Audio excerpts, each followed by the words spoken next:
नाज़रीन ग्रामी, अल्लाह ताला के 4 बड़े फ़रिश्तों में से आज एक और फ़रिश्ते हज़रत इसराफ़ील अलैहिस्सलाम के बारे में, उनके काम, उनकी ज़िम्मेदारियाँ, उनकी जसामत और क़ुर्ब क़यामत के वक्त उनके अहम किरदार यानी सूर फूंकने के बारे में ऐसे हक़ाइक़ पेश करेंगे जिनसे बहुत कम ही लोग वाकिफ़ हैं। दोस्तों, हज़रत इसराफ़ील अलैहिस्सलाम फ़रिश्तों में अल्लाह ताला के सबसे करीब मौजूद हैं। आपके और अल्लाह रब्बुल आलमीन के दरमियान सिर्फ़ 7 नूरी पर्दों का फ़ासला है। इसीलिए हदीस पाक में आता है कि अल्लाह के रसूल सल्लल्लाहु अलैहि वसल्लम फरमाते हैं कि अल्लाह के सबसे ज़्यादा करीब हज़रत इसराफ़ील अलैहिस्सलाम, फिर हज़रत जिब्रील अलैहिस्सलाम, उसके बाद हज़रत मीकाईल अलैहिस्सलाम और फिर हज़रत इज़राईल अलैहिस्सलाम हैं।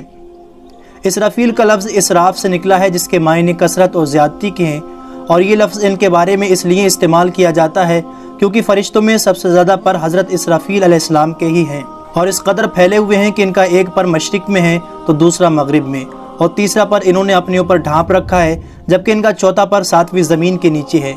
इससे आप इनकी जसामत का अंदाज़ा लगा सकते हैं कि कितना बड़ा फ़रिश्ता है ये। अल्लाह ताला ने हज़रत इसराफ़ील अलैहिस्सलाम को जब से पैदा किया है तब से इनकी ज़िम्मेदारी सूर फूंकने पर लगा दी है, और हदीस पाक में आता है कि जो सूर अल्लाह तबारक व तआला ने हज़रत इसराफ़ील अलैहिस्सलाम को दे रखा है वो शीशे के मोती से बना हुआ है, और उसमें इतने सुराख हैं जितने की क़यामत तक आने वाली रूहें, और किसी एक सुराख से 2 रूहें नहीं निकल सकती। जबकि इसके दहाने का मुँह इतना बड़ा है जहाँ पर आपने मुँह लगा रखा है कि जितना इस पूरी ज़मीन व आसमान की गोलाई है। सिर्फ़ दोस्तों इस सूर के साइज़ को समझकर आप इनकी जसामत का अंदाज़ा लगा सकते हैं। आपका मुँह सूर के करीब है और नज़रें अल्लाह ताला के अर्श की तरफ हैं कि कब अल्लाह ताला हुक्म नाजिल फरमा दे और मैं सूर फूंक दूँ। जब से ये पैदा किए गए हैं उसी वक्त से बिना पल के झपकाए अल्लाह ताला के अर्श की तरफ देख रहे हैं। जैसे ही इशारा होगा ये सूर फूंक देंगे और पूरे आलम के अंदर क़यामत बर्पा हो जाएगी। अहादीस मुबारका में बयान होता है कि जब हज़रत आदम अलैहिस्सलाम को सजदा करने का हुक्म दिया गया तो सबसे पहले हज़रत इसराफ़ील अलैहिस्सलाम ने सजदा किया, और इसका इनाम अल्लाह तबारक व तआला ने यह दिया कि पूरा कुरान करीम इनके माथे पर लिख दिया गया, जो इनके लिए एक बहुत बड़ा इनाम और एजाज़ था। अल्लाह रब्बुल आलमीन के करीब होने की वजह से सबसे पहला हुक्म लोहे महफूज पर लिखा हुआ हज़रत इसराफ़ील अलैहिस्सलाम के पास आता है, और क़ुर्ब क़यामत जब अल्लाह ताला इन्हें सूर फूंकने का हुक्म देगा उस वक्त हर जिंदा चीज़ लर्ज़ उठेगी। लोग ऐसे भागेंगे जैसे वो मदहोश हो। उस दिन इंसान अपने भाई से भागेगा, अपनी माँ और बाप को नहीं पहचानेगा। बस जिस दिन सूर फूंक दिया जाएगा उस दिन ना तो आपस के रिश्तेदार ही रहेंगे और ना एक दूसरे की बात पूछेंगे। ये आवाज़ इतनी खौफनाक होगी कि हज़रत अबू हुरैरा रज़ी अल्लाह तआला अन्हु से रिवायत है कि नबी पाक सल्लल्लाहु अलैहि वसल्लम ने फरमाया, उस आवाज़ को सुनकर शैतान और उसके चेले ऐसे भाग खड़े होंगे और पनाह लेने की कोशिश करेंगे। उस दिन वो लोग देखेंगे जो इस कायनात को महज सिर्फ इत्तेफाक करार देते थे, मगर उस रोज़ उनके छिपने के लिए कोई जगह नहीं होगी।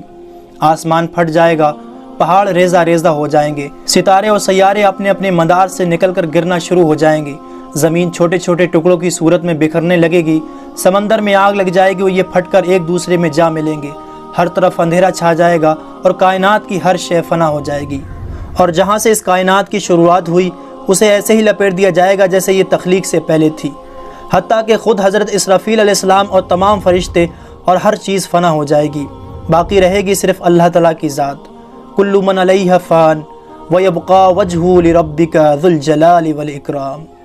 ज़मीन पर जितनी मखलूक है सब फ़ना होने वाली है और तुम्हारे रब की अज़मत और बुज़ुर्गी वाली ज़ात बाकी रहेगी। अल्लाह रब्बुल आलमीन फरमाएगा, आज बादशाहत किसकी है? जवाब देने वाला कोई नहीं होगा। फिर अल्लाह रब्बुल आलमीन जब चाहेगा हज़रत इसराफ़ील अलैहिस्सलाम को ज़िंदा फरमाएगा, फिर वो सूर फूकेंगे और फिर तमाम मखलूक़ात दोबारा से ज़िंदा होकर अपनी अपनी कब्रों से मट्टी झाड़ते हुए निकलेगी, और काफिर कहेगा ये दिन तो बहुत सख्त है, और मोमिन कहेगा शुक्र है उस खुदा का जो हमारा परवरदिगार है। आखिर में दुआ है कि अल्लाह ताला हम सब को मौत से पहले नेक अमाल करने की तौफ़ीक़ अता फ़रमाए। आमीन सुम्मा आमीन।